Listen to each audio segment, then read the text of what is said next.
上期視頻提及到四胎問題咧，有兩個觀點咧，大家咧提出咗質疑嘅。第一點就係意外懷孕一説，邊有意外呢味嘢啫，搞到死咁樣。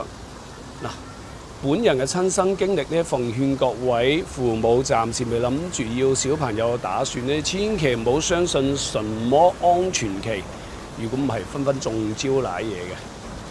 我老婆咧生完3胎已經過去8年啦，呢8年裏邊咧，我哋都係相安無事嘅，亦都冇被人工作啦。因為我咧習慣性咧就係出咗門口先開槍嘅。結果今年咧過年春節嗰時咧就去咗東北旅遊，唔知後尾嗰邊嘅天氣比較凍嘅原因咧，咁小蝌蚪存活率比較高，就結果賴咗嘢啦。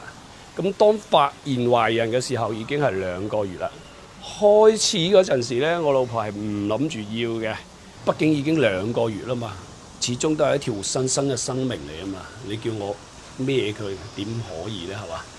咁而家阿公未開放咗3胎4胎嘅政策嘅，阿晶亦都響應咗阿公嘅號召，咁所以喺我苦口相勸嘅底下咧，佢最終係應承同我生。第二點，有部分唔係幾友善嘅網友就話啦：你生4胎關我叉事咩？哪怕你生痔瘡都唔關我事啦，邊個得鬼閒回應你啫？但係佢又留低評論喎。大家有冇發覺一種咁樣嘅現象呢？你明明冇關注呢度主播，但每次都會刷到佢視頻，知唔知點解？嗱，同你講個秘密啦，呢個係我哋行內人先知道嘅秘密。當你刷到一個主播睇佢視頻，只要停留咗3秒。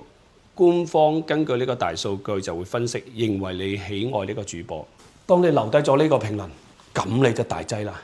冇錯，官方會認為你極度喜愛呢個主播，愛佢愛到發晒狂，於是乎就會根據通訊記錄、微信、QQ 等關聯嘅信息，唔單止推俾你，仲推俾你爸爸媽媽、爺爺奶奶、叔伯兄弟、姨媽姑姐、親戚同學、老友兼鄰居。分分鐘佢哋落單買嘅紙巾，你哋大便用緊嘅紙巾都係阿晶嘅賣嘅，冇錯，就係呢一隻咁嘅紙巾啫，幾抵啊！1280張一大包，比我塊面仲要大，到手8大包只需29蚊9，點可以抗拒呢種誘惑啊？係咪？需要嘅落個單啊！我都係揾食啫，帶貨主播都係一份職業嚟㗎，呢個係我工作，係我日常嘅工作，你可以唔睇。你睇咗，你完全可以一嘢拆走佢，甚至點不感興趣，隨關拉黑就係㗎啦，冇必要啊！你嘅評論又改變唔到大家嘅處境同埋現狀嘅，係咪？你過你嘅生活，我過我嘅生活，冇必要咧，兄弟嚇！中意嘅朋友點個讚，仲有乜嘢想回應嘅評論區見啊！拜拜，多謝大家支持。